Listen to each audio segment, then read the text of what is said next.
बहुत छोटी सी स्टोरी है कि भाई ढोला तो नरवर का राजकुमार था। नरवर कहां पड़ता है? मध्य प्रदेश। और ये मारू कहां की राजकुमारी थी? तो एक बार मारू के मम्मी पापा पुष्कर आए हुए थे, ढोला के मम्मी पापा पुष्कर आए हुए थे, राजा रानी थे यहाँ पुष्कर स्नान वगैरह करने। पुष्कर बड़ा मेला लगता है अपना, तो पुष्कर स्नान करने के लिए आए थे।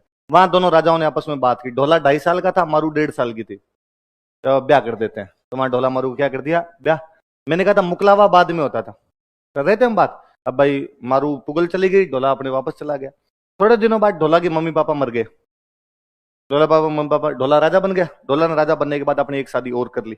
वो मालवा की एक राजकुमारी से शादी कर लेता जिसका नाम था मालवण। मालवा की राजकुमारी थी, इसका नाम क्या था उसका? मालवण नाम करके। और इस मारू को अपने वैसे नाम पूरा लिखते हैं तो बोलते हैं मारवण। दोनों में बस लय रय का ही फर्क है, दोनों के एक जैसे नाम है। ढोला की एक जो पहली पत्नी थी उसका नाम क्या था? मालवण। और पहले मारू से भी और रखी थी, तो मारू का नाम क्या था? अब ढोला को तो बेचारे को पता ही नहीं था कि मैं जब टाबर था तब पापा ब्याह कर गए अपना। ढोला को इस बात की जानकारी नहीं थी। ढोला अपनी दूसरी पत्नी के साथ में एकदम राजी खुशी जीवन व्यतीत करता। उस दूसरी वाली को पता था कि इसके पहले एक ब्याह हो रखा है, उसने पूरे सूत्र जुगाड़ रखे थे एकदम। और उसको पता चला कि यदि इसको वास्तव में पता चल गया तो ये उसको लेके आ जाएगा, सौतन हो जाएगी, घर में अपने दिक्कत हो जाएगी फालतू में। अब इधर पुगल वालों को लगा कि भाई जब उनकी लड़की बड़ी हुई, मारू बड़ी हुई, तो उनको लगा भाई ढोला को आना चाहिए, लेके जाए यहाँ पर। लेकिन ढोला उधर से आए नहीं लेने के लिए। तो पुगल वालों ने लेटर भेजे तो वो जो पहले वाली थी मालवण जो थी, उसने नौकरों को कह रखा था कि पुगल से कोई लेटर आए पहले मुझे देना। पुगल से लेटर आता उसको ले जाके देते। पुगल वाले बेचारे लिखते कि ढोला जी आओ लेके जाओ मारू को, लेकिन वो लेटर को फाड़ के फेंक देती। तो ढोला को कोई जानकारी भी नहीं मिल रही थी। कई दिन बीत गए, दूर पड़ता है भाई पुगल, ठेठ पाकिस्तान बॉर्डर पे बीकानेर में पड़ा। ये एकदम मालवा उधर पड़ा, मध्य प्रदेश में नरवर पड़ा आपका जाके। एक दिन जो मारू होती, मारू काफी बड़ी हो जाती है तब तक, एक दिन मारू को सपना आता है और सपने में वो देखती है कि उसे ढोला लेने के लिए आया हुआ है।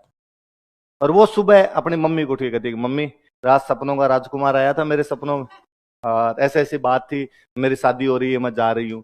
तो उसकी मम्मी रोती है उसके सामने। तो वो पूछती है क्यों क्यों रो रही है, क्या बात है? तो कहा तेरी शादी हम कर चुके हैं बहुत पहले, अब पता नहीं तेरे को वो लेने के लिए क्यों नहीं आ रहे हैं। तो उसने कहा रात सपने में तो आया था और बहुत हंसी खुशी शादी हुई है, बड़ी मस्त कहानी आई थी सपने के अंदर। तो एक तो मुझे मेरे मेरे बीए में राजस्थानी सब्जेक्ट था, तो ये ढोला मारू रदुआ मेरी पूरी पढ़ी हुई है, हमारी लगा करती थी, सिलेबस के अंदर लगती थी। क्योंकि वो मारू को जब सपना आता है, अगली जो सुबह होती है मम्मी को बताती है बात, फिर वो पूरे दिन बड़ी खुश रहती है। तो उसकी सहेलियां पूछती है उससे कि इस खुशी का राज क्या है भाई, तुम इतनी खुश क्यों? तो वो कहती है मेरे से बताया नहीं जाए, बात तो है कुछ ना कुछ, लेकिन मेरे से बताई नहीं जाए आपको। तो अकथ कहानी प्रेम की मुक्ष्यों कही न जाए, गुंगरो सपनों भयो न सुमर सुमर पछताए।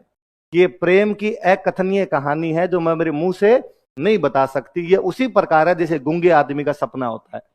तो आपको मुझे सपना आया, मुझे कोई सपना आया, मैं दूसरे दिन आके आपको बता दूंगा यार रात मेरे पीछे ट्रक दौड़ रहा था, बस बाल बाल बचा और न सल्टा जाता रात। कोई सपना था अपने बताते हैं, और सपना थे आप अपने रूममेट को बता दो यार रात सपना है अपना सिलेक्शन हो गया था और मुझे तो लड्डू उड्डू मिल रहे थे, तू थोड़ा चूक गया था, बाकी अपना तो हो गया था। बताते हैं अपने सपना थोड़ा सा ऐसा।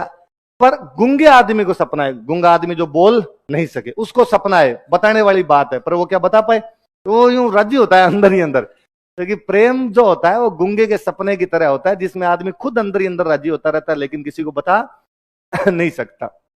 फिर मारू को जब बात पता चली कि भाई वहां ये सिस्टम और वहां लेटर पहुंच ही नहीं पा रहे हैं अपने, तो मारू बाद में ढाडी जाति के लोग होते हैं। किस जाति के लोग होते हैं? ढाडी। उन ढाडी जाति के लोगों को वो गीत गाते हैं, उनको कहते हैं तुम जाओ ढोला को मेरा गीत सुनाओ जाके। वो ढोला के दरबार में जाते हैं, ढोला बैठा हुआ होता है, वो ढाडी जाके उसको गीत सुनाते हैं। गीत में उसको बताते हैं कि तेरे एक लुगाई उड़ है, उड़ा हुआ कड़ा काग, इतनी दूर बैठी बैठी वो कागले उड़ा रही है, तुम्हें लाना चाहिए उसको। और ढोला को जब पता चलता है इस बात का, ढोला आके अपनी दूसरी वाइफ को कहता है उस मालवण को कि भाई मेरी तो एक शादी और हो रखी है, मैं वहां जाऊं। उसको लगा मरवा दिया, इसको पता भी चल गया।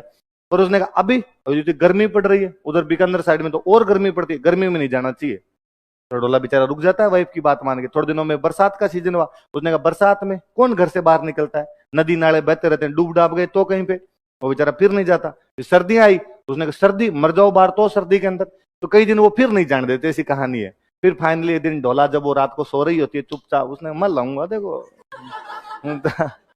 ढोला उधर से सिग्नल तोड़ ताड़ के आ ही गया अपने पुगल पुगल पहुंचा और पुगल जाके मारू को बाद में ऊंट पर बिठा के वापस ले। फिर और कहानी है बीच में, कई गुंडे आते हैं, डाकू आते हैं, ढोला उनको मारता हुआ वहां से निकलता है। अच्छी मतलब बॉलीवुड वाले यदि मूवी बनाए तो शानदार मूवी बने। तो वो जो कहानी है वो किसकी है? तो देखो यूं ढोला तलवार वलवार लिया हुआ, मुझ संगे वंट लगाए हुए एकदम, मारू को रेगिस्तान के अंदर से होके लेके जा रहा है। तो ये जो है कौन किसकी कहानी है? ढोला।